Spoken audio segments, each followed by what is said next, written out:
Hey everybody, it's Pastor John with your Midweek Moment for this week.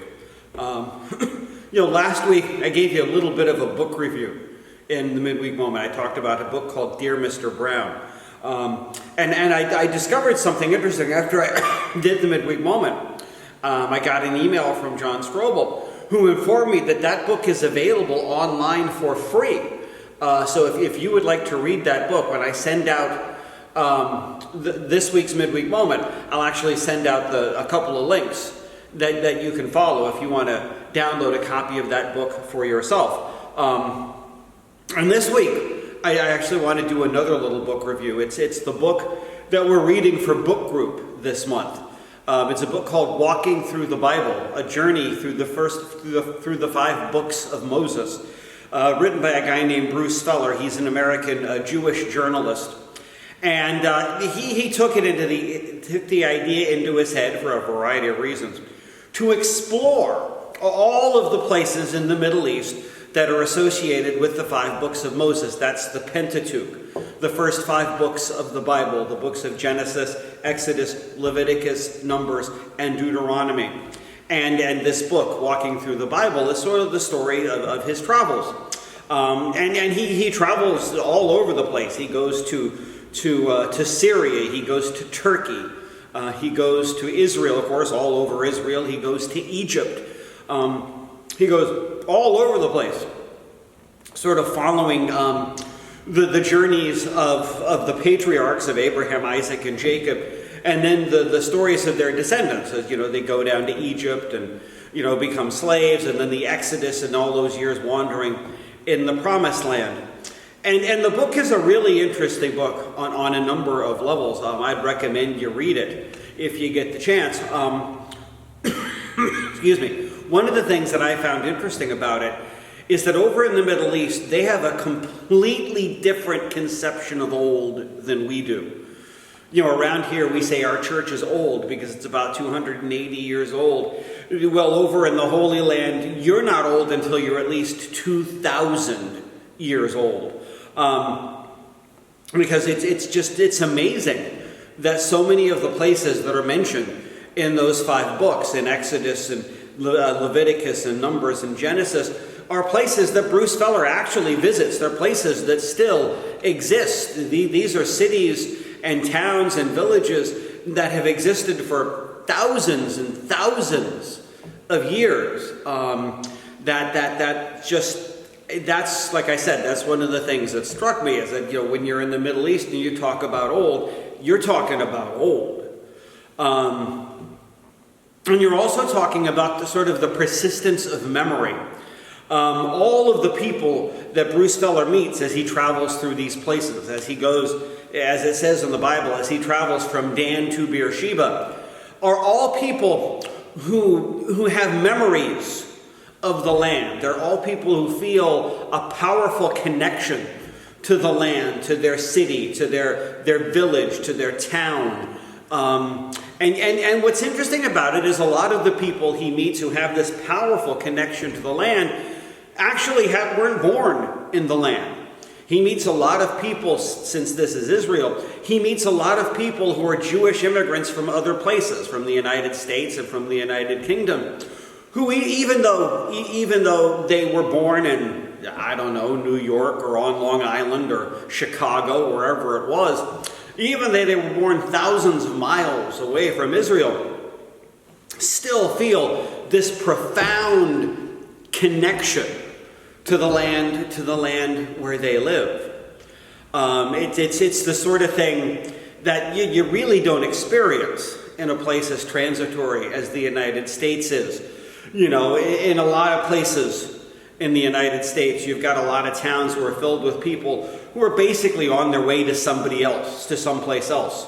Or they're towns, where people spend the night, but they go off to work somewhere else, or they shop in another town, or they go to the movies in another place. But these are people who they do everything in their town because it's this place to which they feel this powerful sense of attachment, a sense of attachment that I think most Americans don't feel to the places where they live. I mean, I certainly know that I don't. I lived in a whole bunch of places in my life. I lived in couple of places in Nebraska. I've lived in three places in New Jersey, a couple of places in Pennsylvania, 3 places in Connecticut, probably 4 or 5 places when I lived in Boston. And as a result, I really don't have that sort of powerful sense of attachment to the land or to my town the way that these folks do.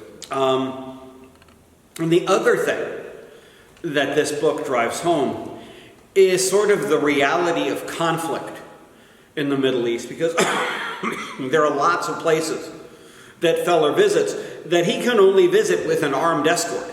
There are some places where he has to go through checkpoints and he has to be inspected, and there are guards with guns everywhere, because you're constantly reminded in this book that the Holy Land, in addition to being this land of history and this land where people have deep personal attachments, is also a land that has been profoundly in conflict, for 3,000 years. The fact of the matter is, one of the things you learn in this book, or you realize, I knew it, but you realize it in a different way, is that the entire history of Israel is a history of people of invasions and conflict and fighting and wars.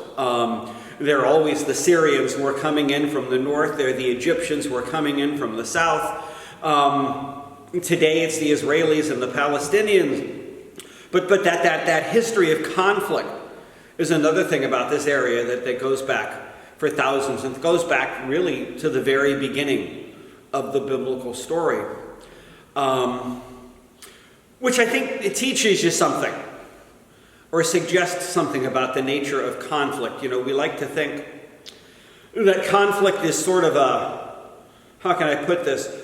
an occasional and unwanted visitor in human life. Our assumption is that our relationships with other people should basically be peaceful all the time, but that conflict is occasionally something that rears its ugly head. But I think one of the things you learn in this book is that conflict may just be a fundamental part of human existence. It may just be that we human beings are fundamentally a querulous, fighting sort of people. And so that it may be that when we think about conflict, not just conflict on a global level, but when we think about conflict in our own lives, the conflicts that we occasionally have with other people and whatnot and so forth, that we think of that not as something that is strange and foreign, not something that sort of comes in from the outside, but maybe as something that's fundamentally a part of us, and that it's something that can't be obliterated, it can't be extinguished, but maybe it's something that can be managed. Maybe we can manage those sort of fighting impulses within us, those impulses we have to get into conflict sometimes with other people. Maybe if we learn how to manage those instincts better, maybe we can live more peacefully with one another, with our brothers and sisters and friends and neighbors and relatives and all those folks. Because, like I said, the people that Feller writes about in this book are people who have been in conflict with one another for thousands of years.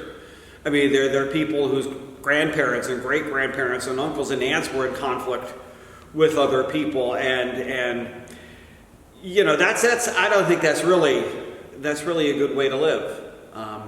Maybe the time comes to set aside our conflicts and to learn how to manage that sort of thing. Maybe that's not just a useful lesson for the Middle East. Maybe that's a useful lesson for each and every one of us as well. Thanks.